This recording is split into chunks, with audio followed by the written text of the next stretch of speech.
Hi everyone, and welcome back to my channel, or welcome to my channel if you are new. Today I am going to be doing a recommendations video. I thought now's like a pretty good time to do a lot of recommendation videos because people have a lot more free time and are probably looking for some new books to fill their free time with.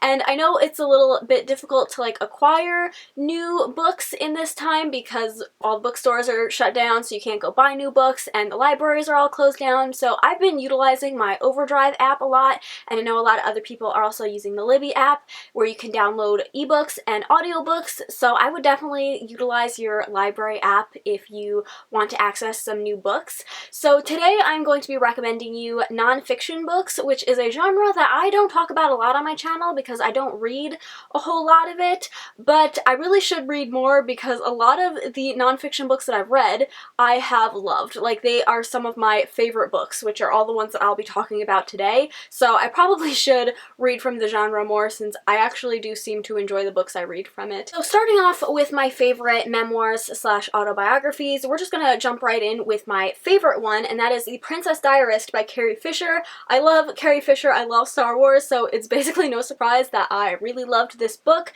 and this like specifically focuses on her life while filming the Star Wars movies and her affair with Harrison Ford, and it's just a lot of fun. Carrie Fisher is a hilarious person. Like, I love her as Princess Leia, obviously, but even just like as a person, like in her interviews and stuff, she is hilarious, and so is this book. But there's also like a part at the end where I was almost like crying, so this book gives you all sorts of feels. But there's also journal entries in here, like actual pictures of her journal from her time filming the Star Wars movies, and it's also filled with some great photographs from that time as well. So overall, this book is just a ton of fun. It also isn't that long. I actually read this book twice. That's how much I loved it. So I read it in physical form, which I would recommend because the pictures are great, but I also read it in audiobook form, which I would also recommend because it's narrated by Carrie Fisher, and hearing her read it in her own voice is like just so amazing. So I would recommend like listening to the audiobook, but maybe having a physical copy on hand so that you can look at the pictures because they're really, really cool. So yeah, this is my favorite memoir. Moving on to my second favorite one, which I just read recently, Love, Lucy by Lucille Ball. Again, I love Lucille Ball. I love Lucy. I grew up watching it, so no surprise that I loved this book as well. And this also is filled with amazing photographs, and we get to see like Lucy when she was young and brunette. Who knew that? And yeah, I thought I knew a lot about Lucy. I did know she used to be brunette, but there's so much more that you learn about her in this book through her own words. So yeah, I would definitely recommend this if you're a fan of I Love Lucy or any of her shows, or even if you're just interested in kind of reading about what it was like in the 30s and 40s and 50s, like trying to find fame in New York City and Hollywood. It's really interesting, so would highly recommend. Another favorite of mine is Where Am I Now by Mara Wilson. If you don't know who she is, you could probably recognize her from the picture on the cover, but she played Matilda, and she was in Mrs. Doubtfire and Miracle on 34th Street and all those fun movies. But this, again, documents her life of being a child star and like losing her mom when she was really young. She is truly an amazing writer. This book is super, super engaging, and the writing is just really, really well done. It was really fun slash kind of heartbreaking to learn about her life and like parts where her mom passes away, and like, you know, she never thought her mom ever got to see Matilda, but Danny DeVito actually brought her mother like a really, really early edition of the movie, and she did actually get to watch it before she passed, and just all these little things that you never knew about were just so heartwarming.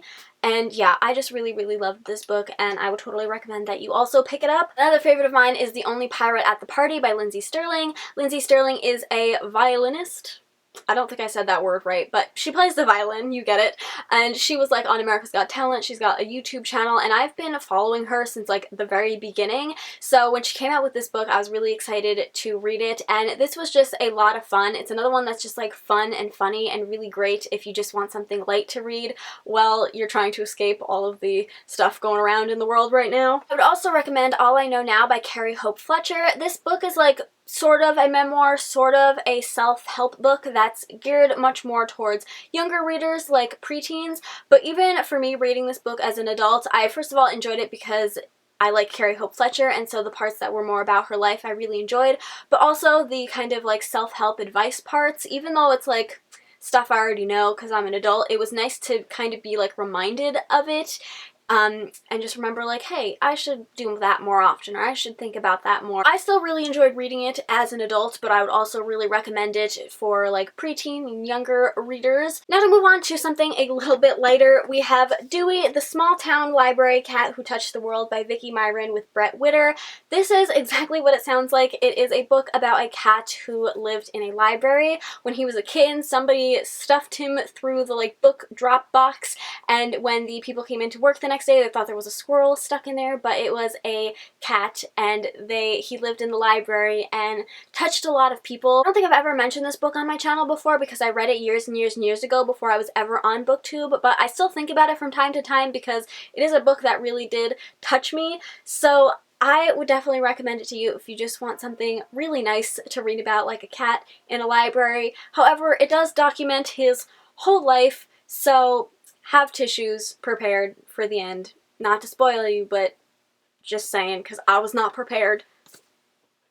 Moving on. The next 3 recommendations I have for you are all by the same author and all cover the same sort of topic, because besides memoirs and books about cats that live in libraries, the only nonfiction books I really am drawn to read are about death or ghosts or the macabre of some sort. So all 3 of these books do revolve around death, which I know might not seem like a good topic for this time in the world, but I personally really enjoyed them and found them very like enlightening and educating, so I'm going to recommend them to you now. The first one we have is probably the lightest one out of these 3, and that's Will My Cat Eat My Eyeballs by Caitlin Doughty. If you don't know who Caitlin Doughty is, I feel like I've started that with every single one of these books, but if you don't know who she is a mortician. She also has a YouTube channel called Ask a Mortician where she answers questions and talks about all sorts of things revolving around death and the macabre of sorts. So in this book, I think the like tagline is like big questions from tiny mortals or something like that. So these are questions about death that kids have asked, but they're just as interesting to find the answer to as an adult. So I just really enjoyed reading this book. It's pretty short and it's just full of questions and answers about death. And one thing about Caitlin Doughty is that she is actually like a pretty humorous writer at times. So these books aren't like all death. Next we have From Here to Eternity, also by Caitlin Doughty, like I said, and this one specifically focuses on death and mourning in different cultures all around the world. This one was super, super interesting and super thought-provoking, just like learning about all of these different cultures and how their like perception of it is very different from how it is like in America. Very different, but super, super interesting. This is probably the one out of all 3 of these books that I would recommend to pick up the most because it was just very educational, like learning about these different cultures. One thing I do know is that there is a trigger warning in here for like animal sacrificing, since that is a part of like other cultures when it comes to their like mourning process. So just be aware of that. I think it's like only a page or something. It's like a very short thing that you could just pass over, but just be aware that it is in there. And then the final book we have is actually the first book she published. I actually told you these in like reverse order of how she published them, but that's Smoke Gets in Your Eyes and Other Lessons from the Crematory. This one is also a little bit of a memoir. I really did not like plan these out properly, but anyways, in this book she basically tells about her time working in a crematory for the first time, and not just that, but it also dives into, you know, our society's perception of death and mourning and how her perception of it changed after, you know, working like firsthand with people and death and the family members and all of that stuff. So it is, again, a really, really interesting novel and really thought-provoking, so I would 100% recommend all 3 of these. Those are all of the recommendations that I have for you. Hopefully something in here caught your attention and you will read it and love it just as much as I did. Leave me a comment down below and let me know if you have any recommendations for me based on the stuff that I've recommended to you, because like I said, I really want to pick up more nonfiction books. I'm just like not really sure where to start because I'm not super familiar with the genre yet. But yeah, I hope you guys enjoyed this video. If you did, please give it a thumbs up and subscribe if you haven't already, and I'll see you in my next one. Bye! You hear that, Samson?